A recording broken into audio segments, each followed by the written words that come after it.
Welcome to another episode of the Simple Man Wrestling Podcast. I'm your host, Brian Battisto, and today's guest is the one and only Ken Chertow. Super excited to have him on the show. He's a three-time All-American for Penn State. He is an Olympian. He's somebody that's coached both for Ohio State and Penn State wrestling. He's somebody that has been doing camps for decades now, and he's been on the call on multiple big-time duels in the Big Ten and the Pac-12, including some of my own matches. So it was an absolute pleasure getting a chance to have him on and just talking about wrestling. It's really a pleasure when you are able to interact with somebody that loves the sport a lot and it brings a lot of passion. And we have a great conversation. I'm super excited to share with you guys. If you haven't yet, please like and subscribe to our YouTube channel. We're on Spotify and all the major social media platforms. Also, if you can, if you wouldn't mind checking out the Coyote Club. They do an absolutely great job in supporting wrestling in Bakersfield. I'm going to put the link to their Venmo as well as their Zelle in the bio for our podcast. Again, thank you guys for tuning in. I hope you guys enjoy the show. So, but I don't know if you know. Do you know who Chance Rich is? He wrestled at CCB. He was a couple time national qualifier. A little bit. I don't know him very well, but I remember him a little bit. Yeah, we were roommates in college, and like I still live in the same house that I did my last year competing. So this was like his old bedroom. So after he moved out, I kind of just converted into like a computer room. So yeah, Very podcasting and stuff, nice. and Good yeah, deal. it's cool, man. There's nothing like I think some of the relationships that you build with wrestling, and I actually know quite a few guys that I think either went to your camp or like worked your camps like over the summers. Like there was quite a few Cal State Bakersfield guys. Can you maybe talk about that for a second? Like, how do you go and find some of these college guys to come in and work your camps? Well, back east here, it's mostly kids that grew up coming to my camps. I mean, I've known them, I've trained them. It's pretty, pretty people I know personally, or I know their coaches. When I was doing stuff out west, which I was out there for like 15 years running camps, uh, I would reach out to some people I knew, coaches. When I was at Fresno State, Dennis Delidio hooked me up, connected me to some people there. That was pretty simple. I put the word out, and coaches would reach out to me and connect. Yeah, I think it's interesting when you look at California right now, and I think the way that camps are kind of operating in the summer. I think there's a lot of really good camps. Like I worked at the Fullerton camp this last summer, and it was a really good time. But I think other than that, like there isn't really a lot of I think higher level camps, like camps that are kind of go beyond maybe just a regular like technique camp, but something that's a little bit more intensive, and I think people can find a lot of value in.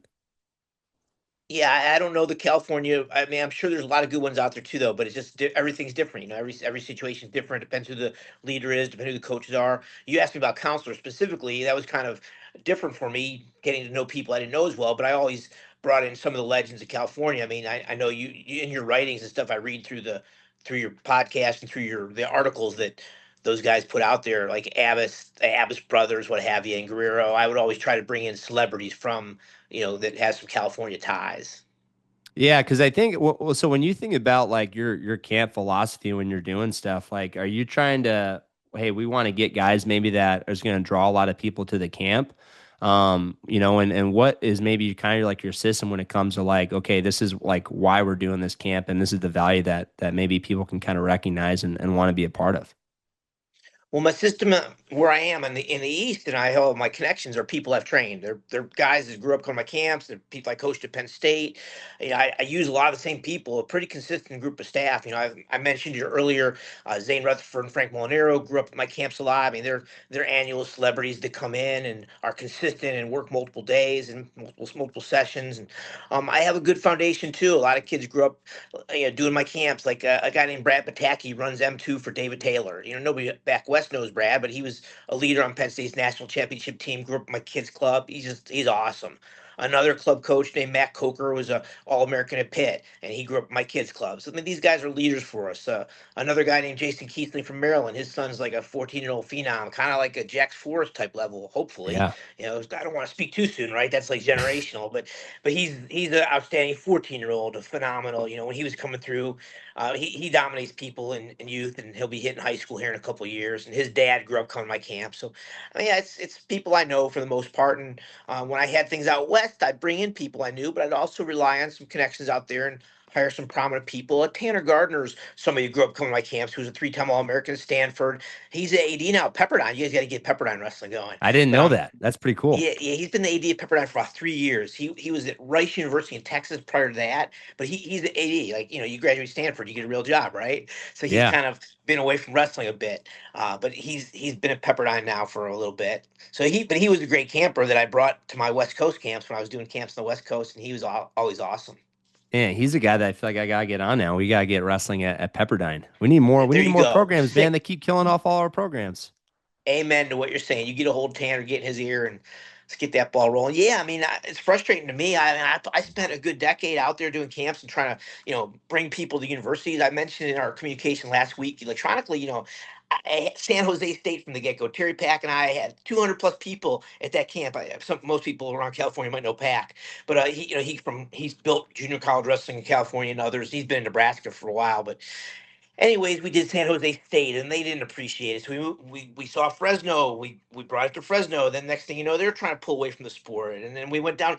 I did camp at CBU. I had over 200 people at CBU camp. This is 10 years ago, right? Yeah. And they didn't care. They were indifferent. But eventually, they hired Zaleski, and things turned around. And now they pull the rug out from under you guys. It's just crazy. I mean, it's just unbelievable. You can't write a nightmare story for college wrestling in California. That's just unfathomable. I feel for you guys. It's I come from West Virginia, so I don't really have a big culture of wrestling in West Virginia, but I chose to go away to college at Penn State, and I mean, I was spoiled. The culture of wrestling in Pennsylvania and Penn State wrestling is just really cool to be around. And I realized in the Fresno Valley there, they get a lot of people, and there's a nice little niche there. And obviously, I've seen your podcast with Chertow. I mean, that family's done such good work growing that area, and there's fathers and grandfathers that are raising their kids to wrestle. But when you get across the whole state, it's just not as dense, as serious. There's not as much serious wrestling. Well, I think it's like you said. There's different pockets. Like we have like our state split up into different sections or regions, and it's like the Central Valley. It's like, man, they got such a rich tradition in Bakersfield and in Fresno, and you go to Southern California, and there's always like these different groups like St. John Bosco, and the Temecula Valley has been really good for a long time, and there's a lot of, I think, a good systematic approach. But when you look at these programs that are still good, it's like it's not just the system, but it's also the legacy, which if you talk about what's happening in the state of Pennsylvania, it's not just the system that's in place, but it's like all compounded because all these guys, when they graduate college, some of them go back home or they don't have to travel very far if they do want to go compete collegiately in their home already. And it just compounds over the decades. There you go. All right, we're back. I know I cut off at some point. Yeah, 10 seconds But ago, I you was were just talking about the talking about culture. like, I got you. yeah, You're talking about culture of no, wrestling just and I think how it. like Go ahead. yeah, it's like when you look at Pennsylvania, it just compounds over the years because a lot of these guys they kind of stay close in their network, and I mean, you just talked about it with your camps and the networking. It's like a lot of these people they're still around their high school programs and their college programs and can kind of contribute back to the culture in that way. Yeah, it truly is, and so many colleges in Pennsylvania have wrestling. I mean, literally, probably 100. I mean, if you count all the D2, D3, and small colleges and stuff, there's I believe Mike Moyer told me there's 100, but I could be mistaken. I could be blurring something together, but there's a lot. And when so many high school coaches wrestle in college, it just raises the level and the quality, and it's just yeah. So even though California keeps improving and so many other states do. Um, it seems Pennsylvania remains as one of the very best. But it's amazing what California develops. You guys are doing a great job out there, both folk style and freestyle. I've always been impressed. You mentioned those pockets earlier. Yeah, These no, different it's pockets. no, it's fun, man. Like I think one of the things though that gets brought up a lot, and I know Pennsylvania, it's something that I think is interesting. And then you look at a lot of different states that kind of have like a bunch of different divisions. Like I think Utah has like 5 or 6 divisions or something like that. California and New Jersey just has one. I think Pennsylvania maybe has three. I don't know. Is that right? They have 3 divisions. Two in Pennsylvania. Oh, two. Ohio has Yeah. three. There's a lot of variations. You mentioned those single ones. I know off the top of my head, Indiana is a really good state with just one. New Jersey, California, Indiana. I don't know off the top of my head if there's any others. But yeah, it's so hard. If you're a California state champion, you're a bad man or bad woman, as in good, and you are going to get recognition, and deservedly so. The challenge though, and I was just talking to one of my buddies yesterday about it, but it's like, you have a California kid who's probably pretty good enough to go wrestle a Division III or a D2 or a national JUCO, and he goes 2-2 at the state tournament. And he thinks he sucks, so he's like, "I'm not gonna, I'm done. I'm gonna be done wrestling." And it's like, I think a lot of us as coaches, we got to take ownership of that and trying to get kids excited to go wrestle at the next level. But there's no Division III programs out here, and there's only a few Division IIs, and obviously only a couple Division Is. It's hard to do that. It is an unfortunate situation. I encourage you guys to keep working and organizing and fundraising and changing it. It's a tough road. But yeah, high school coaches have to be engaged, helping kids see that there is pathways beyond California to go to other places. On the good side, you have a wonderful junior college system. So if kids are interested in wrestling, they can get 2 years of junior college education and mature, and as a 20-year-old then come out of JUCO and head for another 2 years or more now with the change of the rules, for an out of state college, perhaps, or just let's just get UCLA wrestling and quit having this conversation. They'd be a powerhouse in no time, right? It's just nuts. But Yeah, when there's they when they joined the Big Ten, like what was it? It's Oregon, UCLA, USC, and then is that it, or is there one more that joined the Big Ten? I feel like there was maybe another school in the Pac-12 that switched. Washington. Did you say But Washington? when you yeah, I think Washington's in the Big Ten too, right? So yeah, Yeah, I mean that's four Washington. schools right there where it's like, go ahead. No, just what you said. Washington, Oregon, UCLA, USC, what have you. It's all good.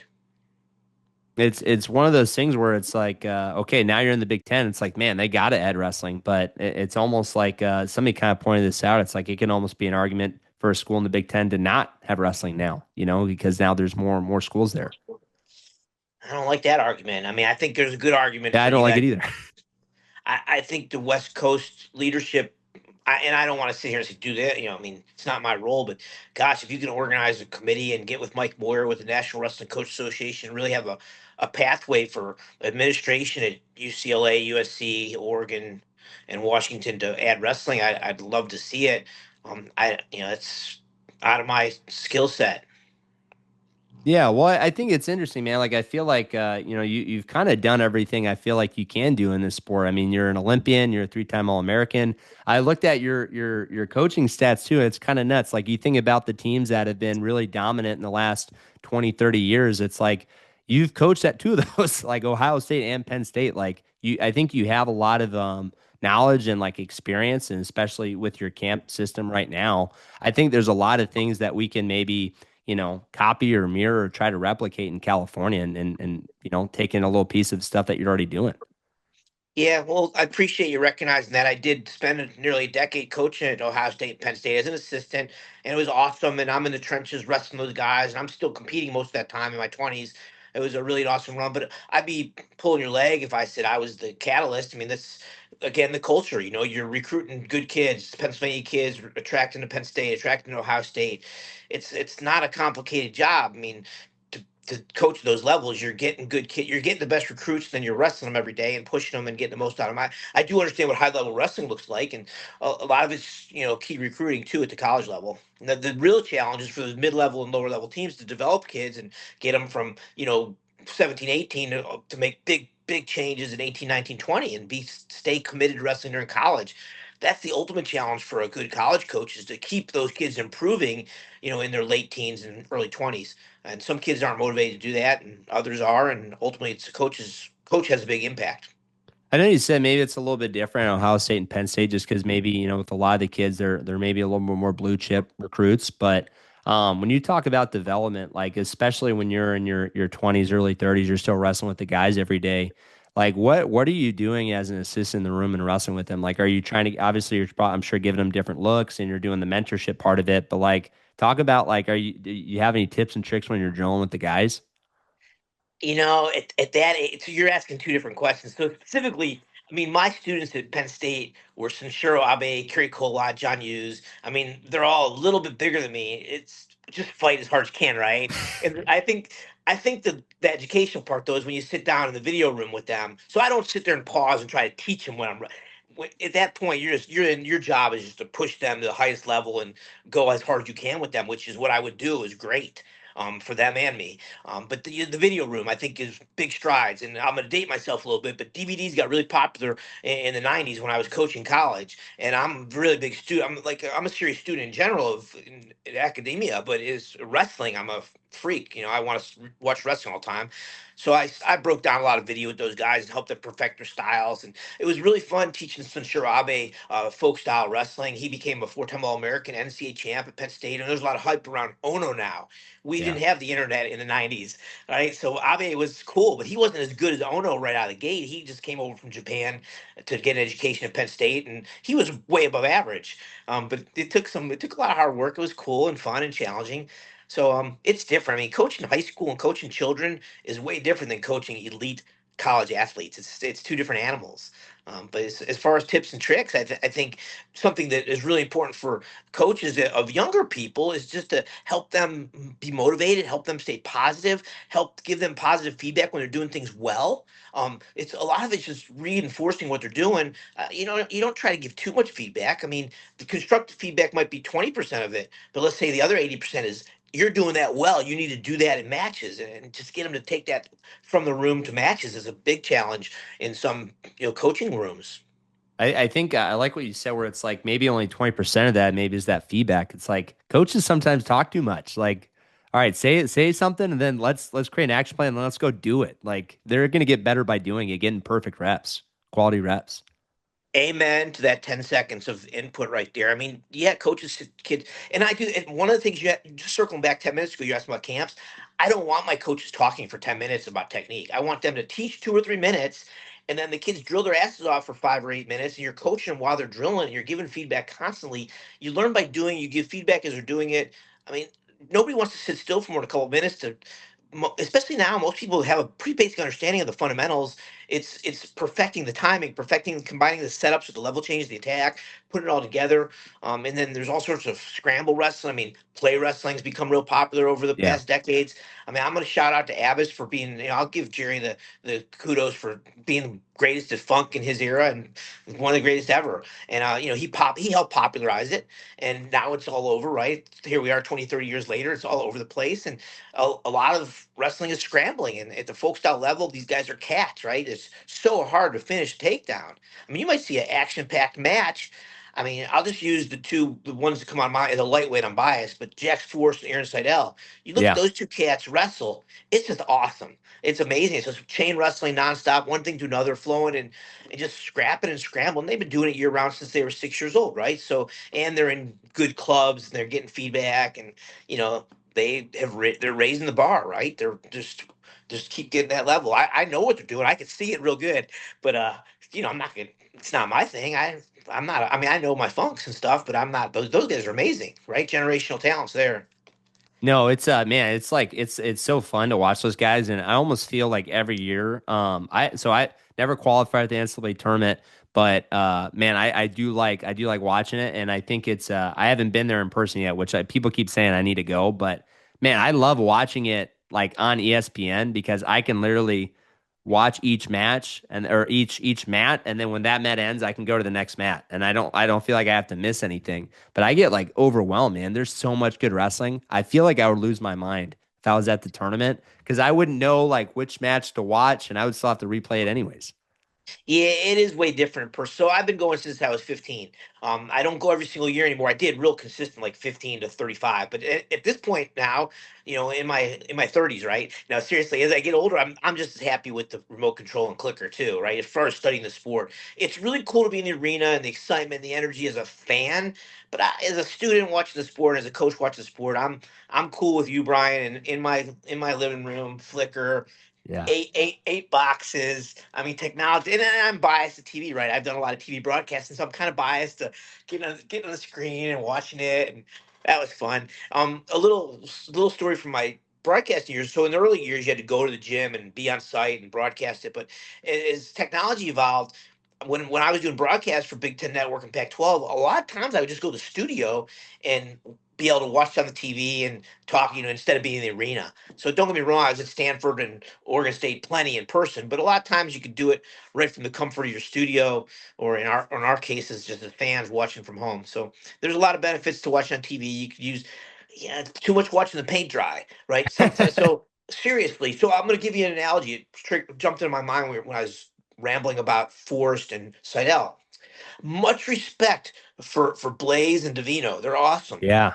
but they're not. a lot of fun to watch sometimes. I mean, it's cool to watch. They pick apart a lot of their guys, but when they wrestle each other or other high level opponents, they're really position oriented. I think it would be great for our sport to make Jax Force and Aaron Seidel celebrities and just try to emulate the go get 'em style. Now, a lot of high school kids can't do that, right? But just the fact they're always trying to score points and scramble is good, as opposed to patient caution. I mean, some guys are great at that. A lot of the Europeans keep good position and don't hand fight, and scramble that much. But I think our sport's way more fun and way more fan friendly, and is going to attract more people to do it over the coming decades if we promote an action packed sport. Too many great athletes are out there just being so tentative. I'm kind of excited about RAF because I see those guys opening up a little bit more most times. Yeah. If they throw a little bit of financial incentive into scoring points, now we're gonna have some fun. Now we're talking energy and excitement because it's just amazing what some of those guys could do, right? But they pick their spots. Yeah, Whereby I'm some gonna mess up on this guy's name, but I saw this movie. It was it's maybe Underdog with man, I'm blanking on his name, but he's a quarterback, and he won the Super Bowl, I think, with the Rams when they were in St. Louis. But he played arena football, and he found out that he was getting Kurt paid. Warner. Kurt Warner, yes, and he was getting a bonus per touchdown. And he's like, "Okay, I'm gonna start. I'm gonna start slinging that thing, trying to get Heck paid." You yes. know, and I think, man, like that would be a game changer for Raf right now. Yeah. I know it's been talked about a little bit. It's I think too, exciting. like really like what you said though, where it's like it's kind of we want to celebrate scoring. I think it's hard for me sometimes as a coach because for me, like my philosophy is wrestling, like your wrestling style is a reflection of who you are. So in a lot of ways, it's like we want to build those fundamentals because we want them to be able to be competitive and not sacrifice position. Because normally when you look at a lot of those close matches, somebody, they're getting tired and their hands come up and all of a sudden that guy's on your legs and takes you down. But at the same time, like we want to, I think, grow our sport where people are excited to come and watch you wrestle. Like Mickey Mantle, I think, talked about when he was playing ball, like he would run out on the diamond and would sprint, and he would do that and play so hard because in his mind is like, there's a kid up in the stands right now who's never seen me play before, and I want to leave like a lasting impact on him. Like that's what we need with wrestling. Nice. I don't hear Mickey Mantle's name thrown around much. You're young, but yeah, he was before my time, but definitely a very passionate, energetic celebrity in his era for the Yankees. Pretty cool. Hey, this is a tangent a little bit. Have you seen the Savannah Bananas? The Yes. banana base, the base. They have 6 pro teams. They're playing in big coliseums. They hit my feed a lot. They're in my algorithm now. I enjoy taking 30-second breaks and watching that crazy stuff. And I played baseball till I was 12, so I appreciate the game and the slowness of the game, but it's no fun. Baseball. I quit baseball. I'm a wrestler. I just went all in on wrestling, but those guys are fun to watch. It's way more exciting. So it's kind of like They're the guy who founded it is an absolute genius. I'll send you I don't know oh if you know who Simon Sinek is, but he came on a podcast with Simon Sinek, and it was like one of the coolest things. 'Cause just from like a business owner perspective, just always about being innovative and creative, and like how can we? It's like truly fan oriented. Like that is the reason that they're doing it. It's all about the fans.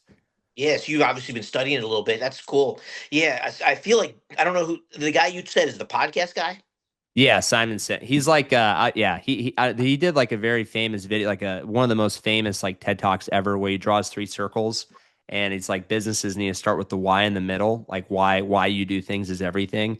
Not what. Like if you're like Apple, like you're not a company that sells computers, like you're a company that changes the world. We just happen to make computers. But yeah, I'll send you some stuff. It's pretty cool, and I don't know, I get fired up, man. I think like as a coach and as somebody that I do the podcast now, but it's like I'm always trying to pull influences from other sports and other businesses that I feel like I can apply to wrestling.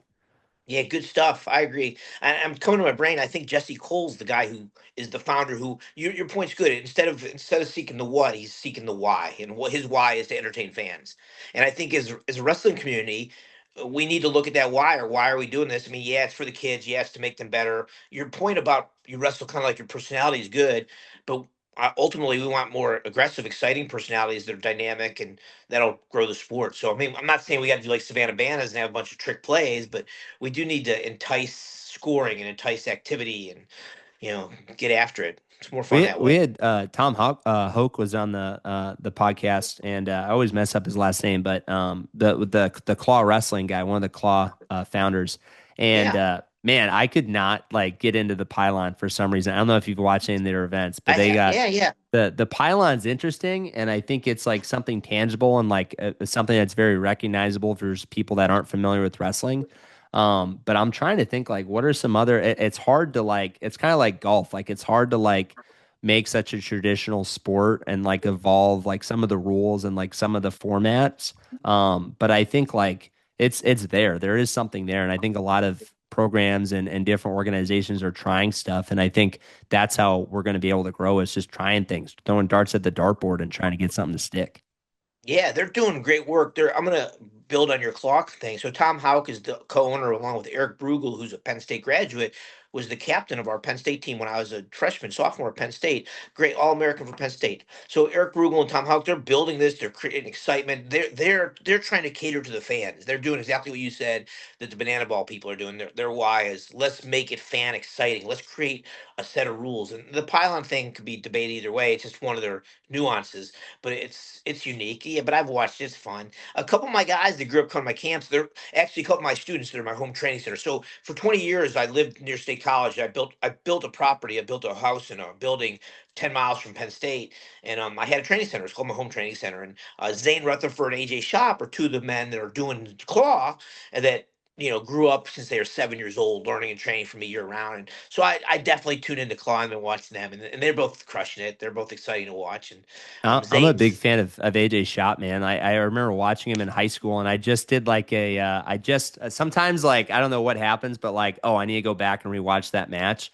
But I rewatched Tony Ramos and AJ Shop in their semifinals. I think it was both their senior year, Oh and man, it was yeah. like it's such a like I mean I was born in Carroll Stream, so I like I'm kind of a big like Tony Ramos fan, just because that's the same town in Illinois that he was born in. But AJ Shop stylistically is probably more like something in high school I tried to emulate, just because good on top. Like I'm gonna hand fight really really hard and be physical. But man, that was such a gut wrenching like last 20-second sequence where he gets taken down in his back off that wizard position. Yeah, you got a good memory, man. I remember it too. It makes me sick on my stomach, but Ramos prevailed. How about the Ramos Snake, man? He's one of the greatest ever. Him and Metcalf and this guy named Thompson from Oklahoma State. They could run people over. I think California, I'll call it a cow catcher. Is that right? Chin and underhook. Yeah. Yeah, So cow catcher or a yeah, butcher. People call a butcher. It's kind of weird how people call stuff different things in different parts of the country. Like the coffee grinder with Shane Sparks. It's like, man, that's a head lever, it's a bro. head lever. That's a head Yeah, lever, Shane. Him and Gibbons are funnier than heck. I get a kick out of listening to them. They banter back and forth. I can just picture Gibbons there. He's just rolling his eyes at Shane. Shane says some of the crazy, silly stuff. Keeps it fun. But yeah, the old head lever, coffee grinder. I guess that's what it's called in Wisconsin. Some parts, anyways. yeah. Dude, I love Gibbons too. Like Gibbons is such a like his story is very interesting. I remember watched I haven't watched the whole thing, but I've watched like different clips of the duel, and I thought it's such like a great production. Have you seen it where it was like Dan Gable and Gibbons when they were at Iowa and Iowa State? And When it they're basically coaching is like against each other. yeah, yeah. You That's mean just the match on Iowa public television, or they made a documentary about it? they made a documentary about it. Yeah, I haven't seen that. I mean, I've It's seen the match decades ago, right? But I mean, I'm real. Yeah, that was a great rivalry. I mean, Jim Gibbons did awesome at Iowa State in a short amount of time and won an NCAA championship. I think it's the only one that Iowa State won since Gable left. Yeah, yeah, I didn't Gibbons. know that is crazy. I didn't know that either. And he was young too. He had to have been maybe like in his late 20s or early 30s. Yeah, I think early 30s, and That's he nuts. left coaching early. He got out of it and never really got back. I mean, Bobby Douglas did well there, but not quite as well as he did at Arizona State. He did great. I mean, he's a great coach. We should talk about Bobby Douglas and Jay Robinson a bit. I mean, those guys, those are two of my, guys that I looked up to. They're role models. They did amazing, not just in college wrestling coaching, but also leading great camps. I went to Jay's camp a lot as a teenager, and then I worked with him like as a counselor, a couple times during college. Jay left a big impact on my life. He was amazing, and so was Bobby. They've been two different coaches, two different personalities, different techniques. There's so many ways to skin the cat in wrestling, right? You could both different types of coaches, both technically and mentally and personality wise, and then there's also so many different wrestlers. That's what makes it fun, right? There's these crazy wild ones, and there's these calm ones like Dake that are legends that don't do as much. It's just interesting. We had Sean Charles was on a few weeks, 2 weeks ago, maybe 3 weeks ago, and he has a great Bobby Douglas story. He's in a close match, and he's getting tired, and uh, Bobby was not like his main corner coach, but Bobby comes sprinting over the corner. There's there's blood time or something like that, and he's like, "Hey man, I need you to do it for the team," and like Bobby's like not listening. He's like, "Well, do it for yourself," and Bobby's not or Sean's not listening. He's like, well, do it for your mom. And Sean's like, man, why you got to bring that? But that's who Bobby was. Like he was somebody that just knew his athletes so well and you like figured out, okay, this is what's going to wake you up and motivate you. Yeah, that's a great era. So Sean Charles was around the time of Terry Brands, and I was coaching Ohio State. Adam DeSavito was my guy. So there was a lot of scraps. One of the few humans that could beat Sean Charles was Brands. He'd get a hold of him, get him tired. I don't know what match you're referring to specifically, but yeah, Charles was a beast. And then he's a Douglas protege. He did a nice job at Arizona State for a while. And then kind of Pat torch got passed on. I think it went from Ortiz to Sean Charles to Zeke. But they continue to do well. I love I follow close. I'm much respect for Lee Pritz, the assistant to Zeke. Yeah. Been there. He was there with Sean, and then when Sean left, Zeke kept Lee Pritz. They co-coached together well. And now Frank Molinaro, one of my favorites, is they're all co-coaches now. So it's pretty cool. Yeah, Eric Thompson's been on, but I've talked to Lee Pritz a couple times because he'll come, and I mean those guys will come and recruit at the California State meet. But such nice humans and very very genuine. Yeah, Eric is somebody I'll talk to on the phone, every now and then, but just super nice people. Yeah, so there's a shout out for Arizona State. I mean, that's four good quality men coaching Arizona State and recruiting California hard. I mean, let's face it, you don't have any D1 programs or few. We talked about this, so obviously the pipeline was the Heat and some of the other superstars from California that have gone to ASU. It's cool, but we want them at Penn State and Ohio State and West Virginia too. They got to look at the Midwest and East Coast. We'll take California studs, absolutely. It's hard though. Like I was just talking to one of my buddies. He just took over Williams College in Western Mass, which they're kind of the stuff that he's told me is kind of nuts. That this is at a Division III school, and I'll maybe tell you about it later. But it's hard getting, I think, people that are around nice weather all the time into a spot where now they're away from home. It's cold. Like you don't get to see the sun every day. Like it's really a big deal. Like my wife and I, we talked about maybe moving other places, but it's like her family lives here, but also like she's a California girl. Like she needs to be close to the beach and have the sun and all that stuff. It's hard. Yeah, I get it. It's hard to take somebody out of California and send them to the middle of nowhere, right? Williams College is up northeast, yeah. So it's tricky. You got to pick the right opportunities. Yeah, for sure. When you were at Ohio State and Penn State, and when you were doing some recruiting, like were you focused on like kind of trying to recruit nationally? Because I know things have changed a lot, not only with technology and networking and like social media, and it's kind of interesting. I think comparing eras because I feel like you had to kind of have that connection already with somebody. Like you couldn't just go on Flow Wrestling and watch almost all of their matches from their high school career. Yeah, it was definitely different without technology. I'm in general, I'm an advocate for staying near your home if practical, which it is practical when you're in Pennsylvania and Ohio to pick a college within driving distance. California is another animal since there's not a lot of options at the highest levels of California. Those guys have to choose to leave. So to answer your question, I try to stay within the state or the border states to a large degree. Yeah, I know that's kind of the way I worked it. When I was thinking about my last recruiting classes at Penn State, it was Clint Musser from Ohio, Biff Wallizer from Pennsylvania, Eddie Jane from Ohio, Kerry McCoy from New York, John Lang from New York. I think he's in California now, making a living. But some is borders, Pennsylvania and the borders, and in Penn State and Pennsylvania and Ohio, we'd go after each other, right? When I'm at Penn State, we definitely tap into the best Ohio guys and vice versa. So yeah, it was more local, but it expanded. I mean, Morgan McIntosh, he came out of California to Penn State. It's been like a decade or more now, but he's a superstar at Penn Yeah, State. Morgan is a couple years older than me, but it was funny. I saw him at one of my buddies had a wedding, and like he was there, and I had never really seen him in person before, and I remember watching in middle school, and like I'm like, man, he's a giant. Like he's wrestling an upper weight class, and like he's this big, strong, athletic dude, and I see him in person, and he's shorter than me. I'm like, what the heck? I thought you were this big, giant dude, you know? But Nah, man, somebody that's seems like a good dude, and somebody that wrestles pretty hard too. absolutely. He is all those, both of those things. Absolutely. Yeah, I think man, it is cool thinking about just the kind of connections and the friendships that you make just again, kind of just not really knowing you and getting a chance to talk to you, man. It's been fun. Um Yeah. when you think like when you're developing your camp system and like you're trying to figure out like okay, like who are or some people or what is your process when you're trying to add coaches or add like staff members and counselors. Like, what is your vetting process, and what maybe are some things that kind of stick out to you that are really important? Like, all right, these are the kind of things that we're looking for in a staff member or somebody that's going to be working your camps.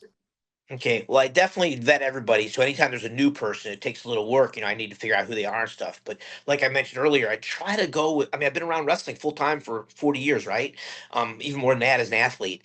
So I kind of know who's who. And if I don't know the person personally, I'll ask. I ask the references. I speak to them, make sure. But for the most part, I hire people that are in my system that have worked with me for a long time and have an understanding of the dynamic, aggressive system of wrestling I want to have.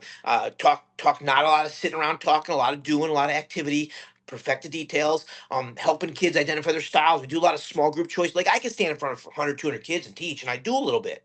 But then we break out into groups and elaborate on that and build on it based on skills and interests. I mean, some nights we have small group choices where the kids can pick between tilts, legs, cradles, and that's just an example. That's And you can awesome. pick then you can pick between leg attacks, counterattacks, and throws.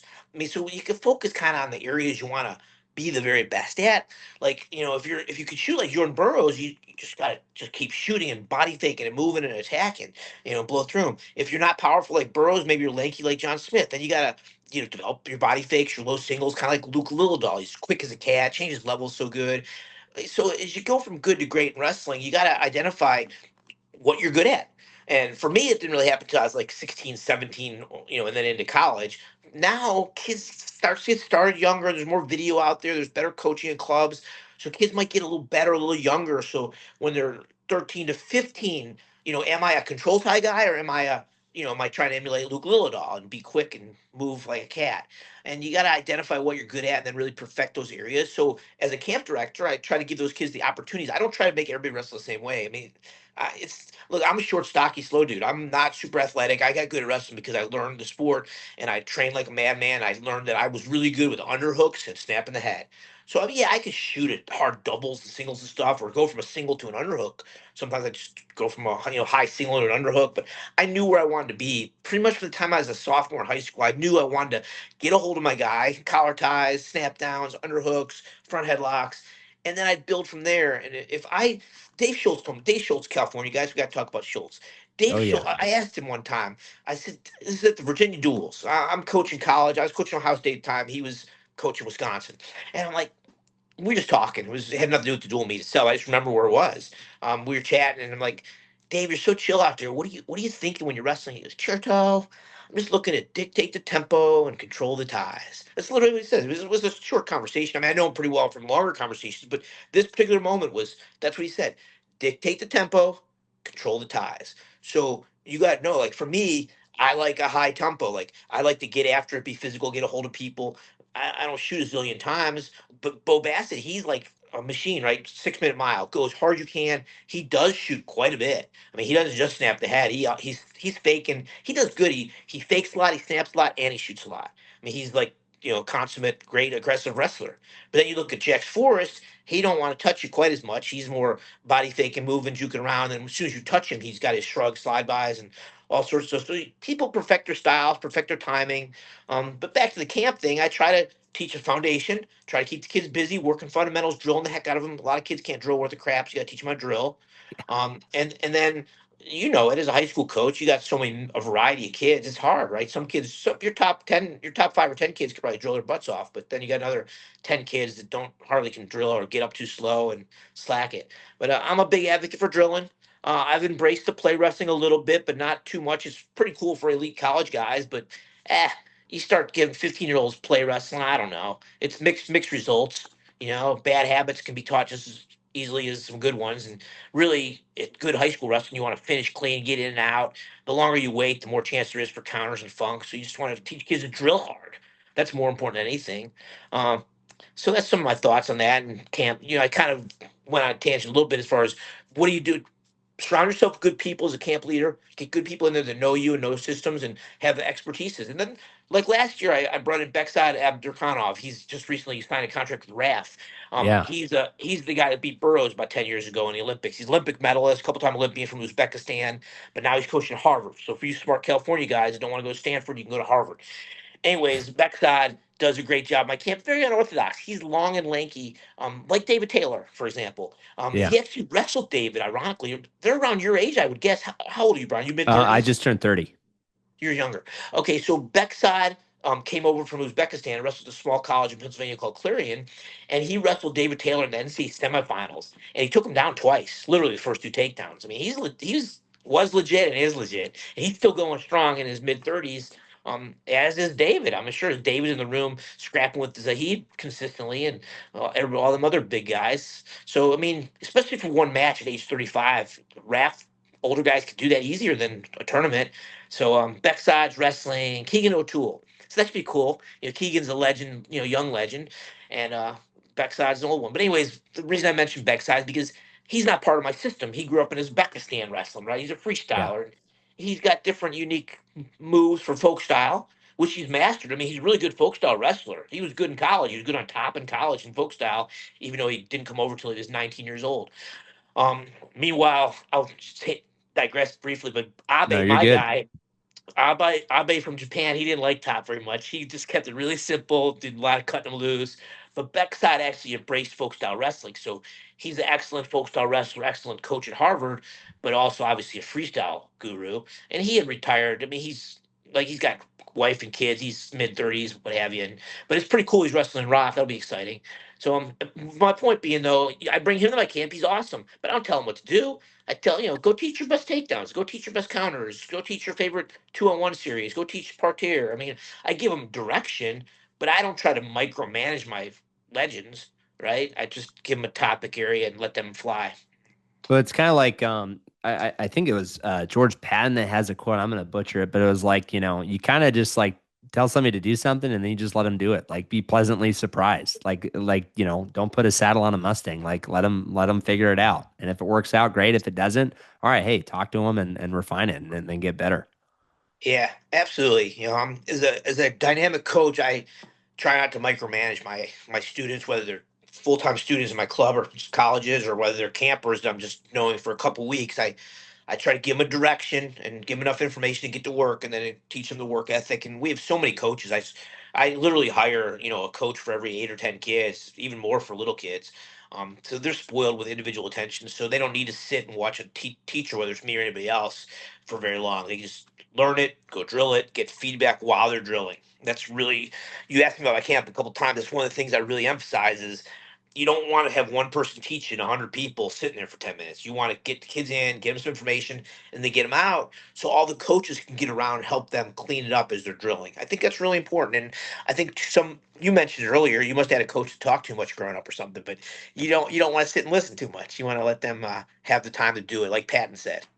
Well, I think honestly, like it's hard because yeah, maybe I've had those kinds of coaches or been around those coaches before, but I think one of the worst things that you can do with anything is think that you have it all figured out, and it's like I really appreciate when you said that you're a dynamic coach. Like, I was thinking about this, like.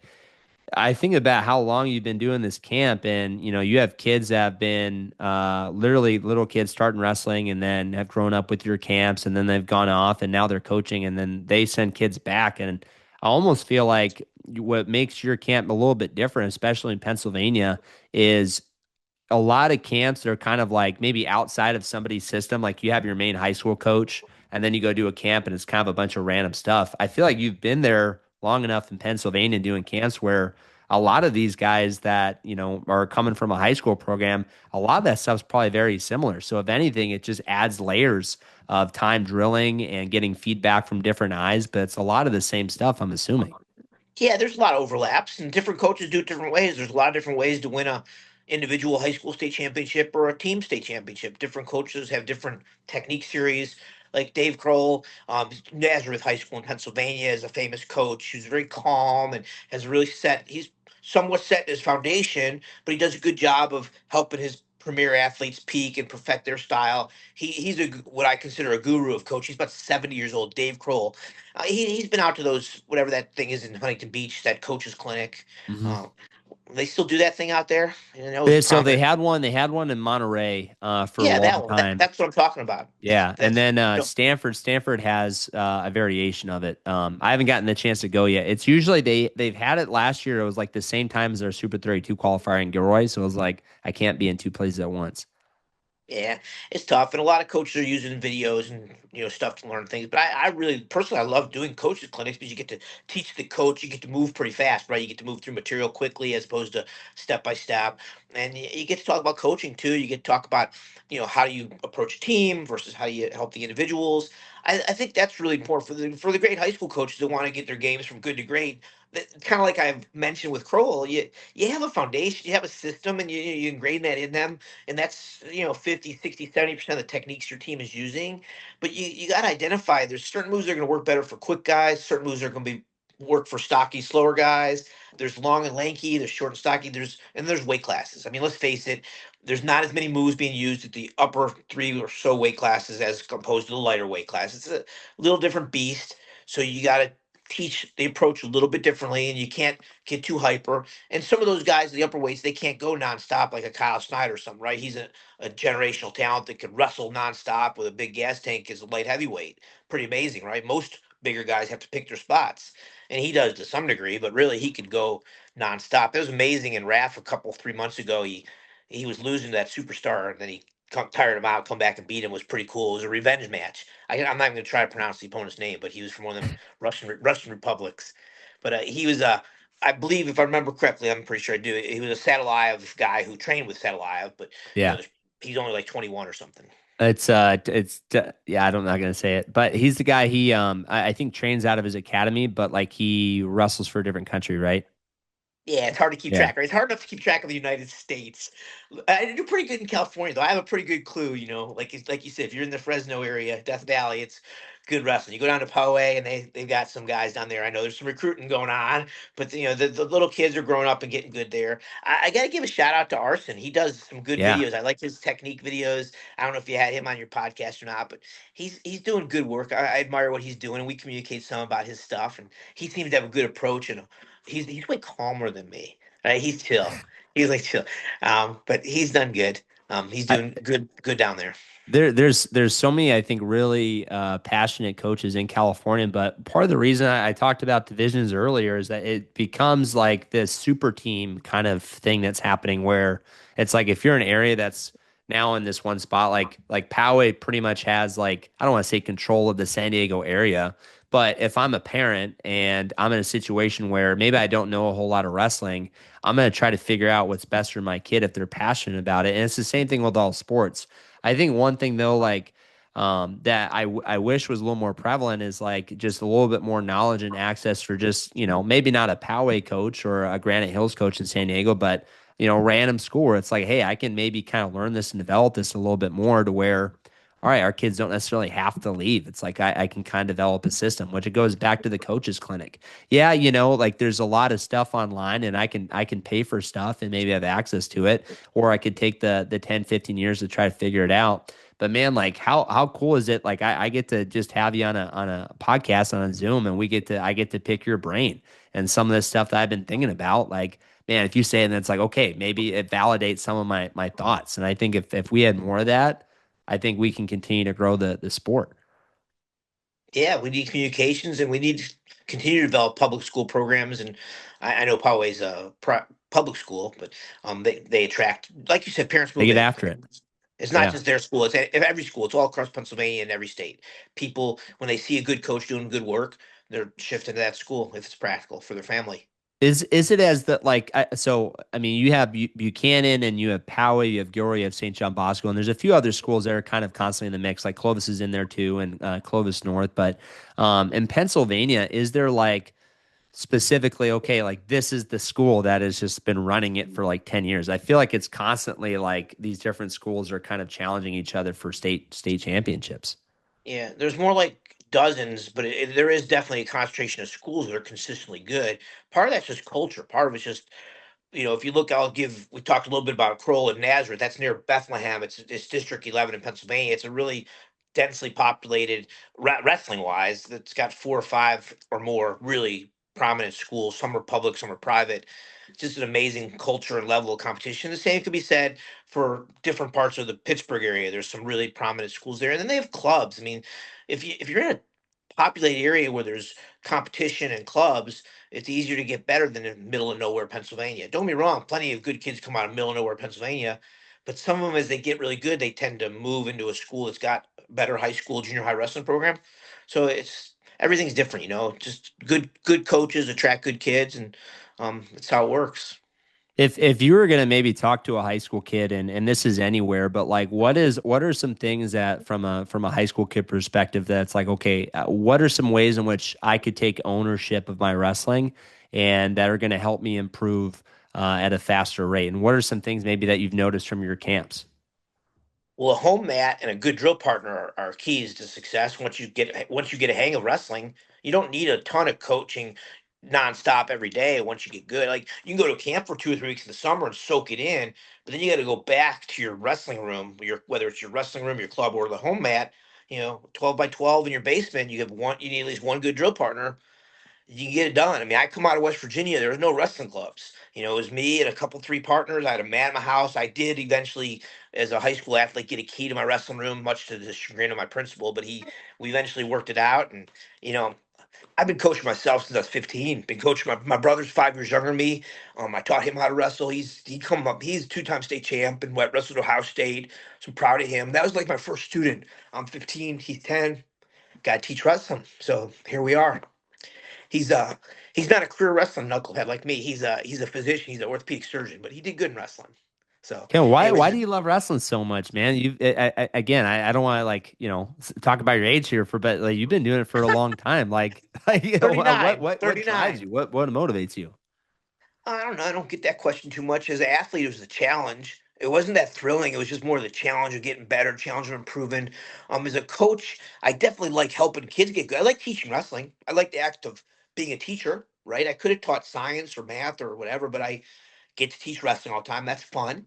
I like to see the kids that I teach do better, right? It's no fun to teach them and then they don't care. It's fun to see kids get motivated and take their game from beginner to good. And ultimately, as a coach, I get to work with serious kids.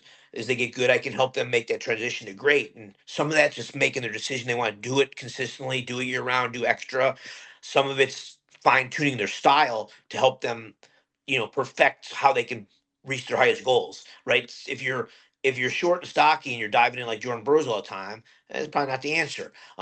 If you're really quick and you could do some things like John Smith or Luke Lildahl or whatever, you don't need to be trying to grab hold of the guy and underhooking him and grab. It's kind of, as a coach, to help kids perfect their style.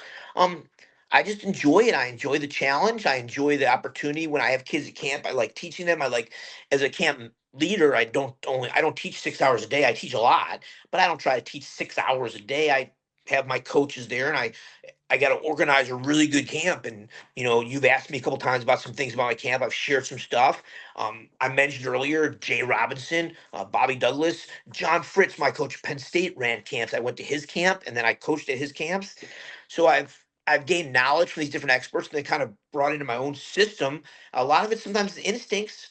It's not like I've got a book on it. It's not like we're formally following something. It depends a little bit who the clinicians are. Depends a little bit what the room, the wrestling room. Is there 8 mats here and four there, or is there 10 mats here and then another small room for little kids? Each situation is a little bit different. I have good instincts and knowledge of how to make it work best. But to the question about why do I like it, I like the challenge, and I like the feeling of seeing my students succeed and excel. kind of like I got a little emotion talking about my brother. Seeing the students, a lot of my guys now are fathers and husbands, and they're successful coaches. It's really cool. So that's why I like coaching. Ken, I'm fired up, man.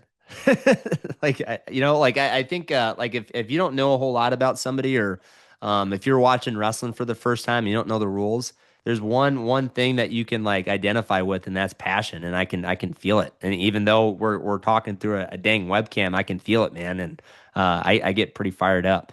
Well, we've been talking for an hour. I got another question for you, and then if there's anything else that you want to talk about, that we can talk about before we cut it. But let's say we wanted to get you out to California to run a camp.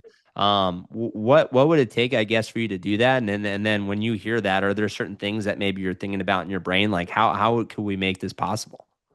Well, I appreciate that question. I mean, I do clinics all over the country all the time. It's pretty simple. You get a gym, you get the mats out, and set up a clinic. Summer camps more of a structured organization. My summer camps, I like to do them in hotel conference centers. I have an amazing situation in Pennsylvania, Ohio, at the Spooky Nook Sports Complex, and the hotel's attached, so it's really cool. The California camps I did were mostly using universities. I was trying to get universities to promote their programs, to add wrestling, or to make their programs more better. I did a couple camps in the San Diego area, in hotels, so I could do it either way. The answer to your question is just contact me. Every situation is different. I mean, it just depends if it's a clinic during the school year, a multi-day weekend camp, or if it's the big summer camp, which takes a lot of structure and planning, and would be something for 2027. But Yeah, I'm for I'm sure. always game for clinics. That's what I do. I fly to clinics, and it's fun. Speaking of flying, so that's the answer to your first question. But you asked me about the camps and stuff. I guess my thought is that don't be scared to fly across the country. We pick kids up at the airport at our camp in Pennsylvania. Harrisburg is the capital of Pennsylvania. And we pick them up in Cincinnati at my camp in Ohio. It's near Cincinnati, Ohio airport. So we literally have dozens of kids fly in from all across the country. Over 30 states are already enrolled for my camp. Um, and we get a great turnout of kids from all over the country, and girls and boys. But we didn't really talk about girls wrestling much, but I have over 100 girls at my summer camp just last summer. It's grown. I've worked hard to develop my women's camp. My daughter's 30 years old now, so I've been around coaching girls for over 20 years. And I love wrestling, and I love the growth of our women's sport. I told you some of the clinicians earlier that I'm bringing in are amazing lineup of world class women wrestlers, and Alexio Alexia Garcia from McKendree College. He won NCAAs. They beat Iowa. I've hired him to run 4 days of camp this summer. So I'm trying to provide the very best opportunity I can for both boys and the girls to have awesome camps. And my wife runs the camp with me. She's the Nice. administrator. So we make sure the girls are safe and healthy. And her son's a two-time state champ. She knows wrestling. So we get it. We understand, and we can relate to the kids and give them a great camp experience. So we welcome California. We welcome everybody. I realize people from all across the country watch this, but I'm a guest at some people in California, Washington, Oregon, and we welcome them jumping on airplanes, and we will pick you up and take you to camp. And I feel like the cost is pretty fair too. Like I was looking at some of the numbers, and I know it kind of varies depending on what exactly it is, but some of the numbers, like it kind of shocked me a little bit. Like we there was a college kid who reached out about running a clinic at one of our this is a few years ago now, but he was like a couple time national qualifier, which is still pretty cool. But at the time, I think he hadn't even qualified for nationals yet. He was still redshirting, but he wanted to charge $2,000, and he hit us up, and it's like, man, like I appreciate it, I respect it, but like that those numbers don't add, those numbers don't make sense to me, but the numbers seem pretty fair, and I think if it was a California person, obviously going out to Pennsylvania, you'd have to factor in flights and stuff like that, but all that stuff's pretty reasonable, especially for the amount of time they'll be wrestling. Yeah, you're correct. To answer your camp question, though, a whole week of camp is just $850. That includes the hotel and the meals, as well as the 30 hours of high quality mat time with the coaches, the serious partners. It's nice. Then the 2 week camp is a little more than twice that because you're there a little longer actually. $2,000 for 2 weeks. It's like what's the joke about going to Uzbekistan, or what's the overseas Georgia? Yeah. Dad, just stand and forget. Yeah, go 2 years. Yeah. Just come 2 weeks for me and forget. We'll take care of your kid. I should run with that. That's a good one. Because truly, Cormier does that. He sends his kids to. Yeah, I think his son went over there for a while. But anyways, send your kid to me for 2 weeks, and it will be difference making opportunity, and really truly try to help kids get to their highest goals. Awesome. Ken, I think this is a good place to end it, man. You got anything else before we cut it? Nah, this was fun. You do a great job. I can't believe you're just 30. You show good leadership in your podcast. I've listened to a couple. You guys are doing great work, and I love reading the articles. It's Fontes and help me out on the other fellow's name. Al Fontes and then Pablo de Maria. Pablo de Maria. Yeah. Okay. Those I like reading that stuff, man. I'm always a sponge taking in wrestling and stuff. So I'll have to watch your podcast more after summer camp and soak it in, catch up. Congratulations. You're coming up on 100 podcasts, right? Is that accurate? Shoot, I can't count very high. Maybe one eight. I think this might be 118 or 119, Oh, maybe. you're over. You're well over 100. Yeah, Yeah, man. it's God hard because bless you. like honestly, like I love doing this, but it's not gonna ever. I don't want to say not ever, but it's like I love coaching too much. Like I don't think it's hard to be good at all these different things. And it's like I just got married, so it's like I don't want to add another thing, but I do like it because I think it for one, like I think it's cool just networking and getting a chance to talk to somebody and learn. I think if I ever stopped coaching, like I'm not sure if it would have the same interest for me or like the same utility. Because it's like I get to have that kind of perspective coming into the conversations. Yeah, I mean, you have both. You're both, you know, interviewer and coach is a good combination. So stick with both. Yeah, I won't. Oh, I forgot. I was going to talk to you about color commentary, man. So I started doing the CSUB duels and the home duels. It is so much Cool. fun, and it's funny. I think about you, and I think about Anthony Robles, and I think about Shane Sparks, and some of the guys that have been on the call for like some of my matches. And I think it's fun. I love wrestling, but I think it's super cool to be able to be on the call for like the program where you went to school. When you're on the call, like what gets you excited about like getting a obviously you love wrestling, but like what's maybe different about being on a broadcast and getting to watch like front row center? Well, as a student of sport, it's nice to be Matt's side watching it. As a commentator, I mean, my life's work is promotion of our sport, so I've got to keep it entertaining, right? I can't be like boring. I can't be like monotonous. I got to keep it, and I got to both educate gurus like you that love wrestling, and then the common folk that just happens to be watching the Pac-12 networks or the Big Ten networks, and keep it educational, and entertaining at the same time. So I try to find a happy medium, but I love it. I mean, I get to travel the country. It was pretty cool when the Pac-12 network started, and I was able to travel to Stanford and travel to Arizona State and travel to Oregon State, and just make the rounds. I got to see. I've been all over the West Coast and done dozens of clinics on the coast. It's been a pretty fun decade. It's really sad to see the change of the conference stuff, but it is what it is, and I just move on. And but I love the broadcast. It's great. I mean, there's a lot of hope, I think, with the conference. So Nate Engel is now the director of wrestling development or something like that with the Pac-12 conference, as well as coaching with the Army RTC. It's not called Army RTC. It's like WCAP or something WCAP. like that. Yeah, Um, I know but Angle from Oregon State Yeah, years. but they're adding all these teams. You got a lot of like the Big 12 schools. Some of the Big 12 schools that were part of that Western Athletic Conference are coming over, and you got NIU, and then you still have Little Rock. Like I'm hoping it's a chance for them to hit the reset button and focus on building wrestling. Because when I was in college, it just seemed like it was like a token sport almost. Like we had, I think, good production value when it came to actually like streaming dual meets in our conference tournament. But outside of that, it just seemed like whatever. And even like the gear that we would get, I mean, it didn't even say wrestling on it, just said Pac-12. I mean, I would usually just give mine away to like, a buddy's parents or something like that. So I'm hoping things are going to evolve and grow and continue to change. Well, I would think you and Nate need to set up a meeting with the Pac-12 conference leadership and discuss it with them and see what kind of vision they would have. I mean, it's got to involve the other ball sports too, I would guess. Um, but I'm not quite sure what happened with the Pac-12 networks, if it even exists. I don't think it does, but I'm not sure about that.